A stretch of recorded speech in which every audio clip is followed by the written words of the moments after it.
Oh, irmãos, eu posso lhes garantir uma coisa: o silêncio de Deus grita mais alto nos ouvidos da nossa alma que o ruído mais barulhento das circunstâncias mais adversas. Talvez o maior drama que você esteja enfrentando seja este, de você estar aflito e clamando e chorando e jejuando e pedindo e insistindo, e nenhuma palavra, e nenhuma resposta, e nenhum sinal do seu favor. Pensem comigo na história de Jó, que foi golpeado nas 5 áreas mais importantes da vida: na área financeira, na saúde, no casamento, nas amizades. Ele foi golpeado, perdeu tudo que tinha, enterrou os filhos. A mulher disse: amaldiçoa o teu Deus e morre. Os amigos vieram, se tornaram consoladores molestos. Esse homem está chagado. Esse homem é um aborto vivo, é uma ferida aberta, é uma chaga aberta. E no auge da sua dor, ele ergue aos céus 16 vezes a mesma pergunta: por que, meu Deus? Por que eu estou sofrendo? Por que a minha dor não cessa? Por que eu não morri no ventre da minha mãe? Por que eu não morri ao nascer? Por que os seios da minha mãe não estavam murchos de leite para eu morrer de fome? Por que o Senhor não me mata de uma vez? A única resposta, prefeito, que Deus deu para Jó foi seu pleno silêncio. Nenhuma palavra, nenhuma explicação. Jó levantou aos céus 34 queixas contra Deus. Nenhuma resposta. Silêncio total de Deus. Talvez os discípulos estejam lidando com isso. Como é que eu posso conciliar a gravidade do meu problema e nenhuma resposta do céu? Agora deixa eu dizer uma coisa para você. Quando Deus está em silêncio, não significa que ele está inativo. O silêncio de Deus é pedagógico.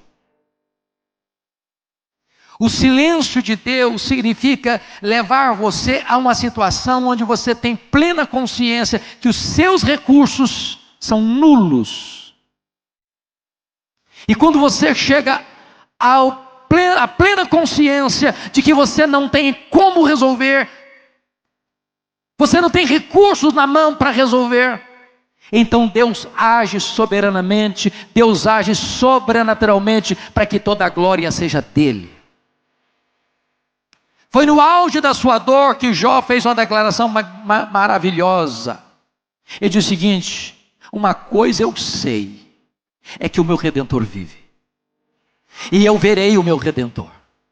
E esse Redentor inspira canções de louvor nas noites escuras. E de repente Deus começa a se revelar para ele na sua grandeza, na sua majestade, no seu poder. E Jó começou a botar a mão na boca e disse: meu Deus, eu te conheci só de ouvir, mas agora os meus olhos te veem. Por isso eu me abomino no pó e na cinza. Entenda uma coisa: ainda que você não saiba como resolver os seus problemas, ainda que você tenha perdido o controle do seu barco, ainda que a fúria dos ventos e ainda que a fúria da tempestade jogue a sua vida de um lado para o outro e você parece que está à deriva, saiba disso: Jesus está no controle da sua vida. Pois bem, diz o texto que Jesus então se levantou, repreendeu o vento, repreendeu o mar, fez-se grande bonança. E agora, não é aqueles homens mais que perguntam a Jesus, versículo 30, versículo 40 agora diz que é Jesus quem pergunta para eles assim: por que sois assim tímidos? Como é que não tendes fé? Agora deixa eu fazer uma perguntinha: se você e eu estivéssemos lá, teríamos agido da mesma maneira? Irmãos, eu fiz apenas um cruzeiro, um navio grande. Já fiz outros cruzeiros pequenos, mas num navio grandão, foi a primeira vez. Saímos de Santos para as praias do Rio. E eu prometi para mim mesmo nunca mais fazer outro na vida. Nunca mais.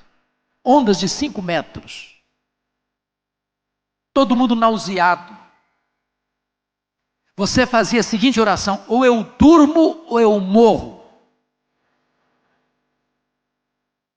Agora pense comigo de noite, num barco frágil, o mar revolto, o vento fuzilando, o barco se enchendo de água, a morte mostrando a sua caranga. Você teria medo?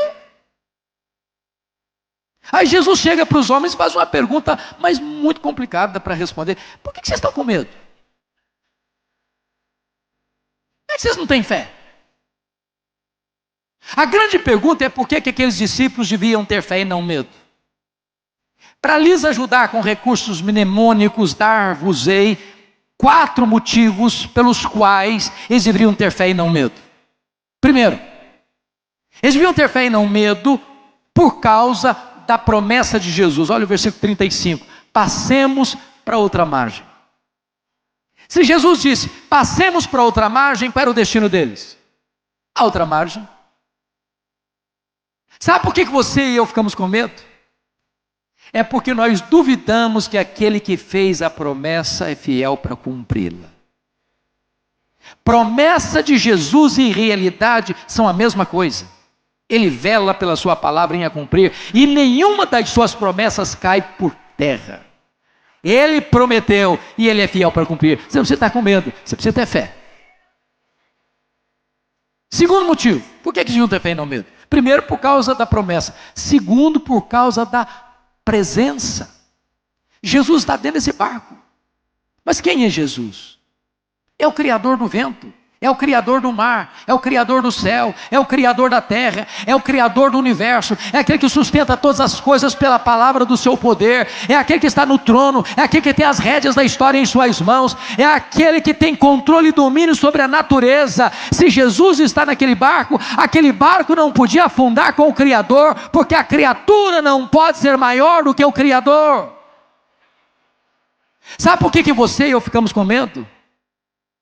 É porque nós não temos plena certeza e consciência da promessa que ele fez. Eis que eu estou convosco todos os dias, até a consumação dos séculos. Ele não disse eis que eu estarei convosco, não. Ele disse eis que eu estou convosco.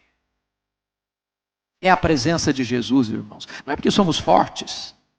Não é nem porque tem dinheiro, viu, filho? Não é porque tem dinheiro no caixa, não.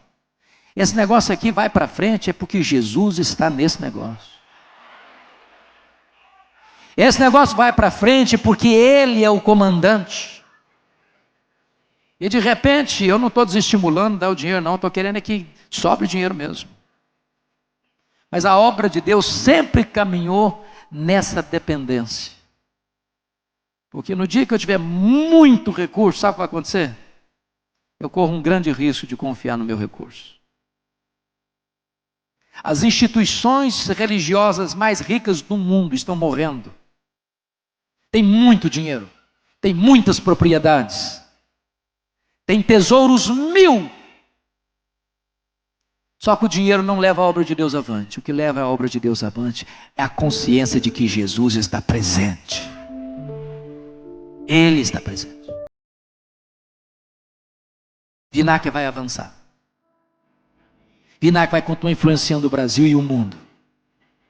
Enquanto for mantida esta visão da dependência de Deus e da pregação genuína do Evangelho de Jesus Cristo, essa obra vai avançar.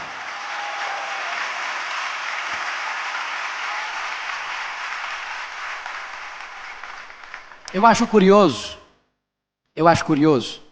que Jesus acalmou uma outra tempestade, vocês conhecem, e na outra tempestade Jesus não estava no barco, estava no monte orando por eles. E acho curioso também que Jesus tenha mudado a metodologia de abordagem nas duas tempestades.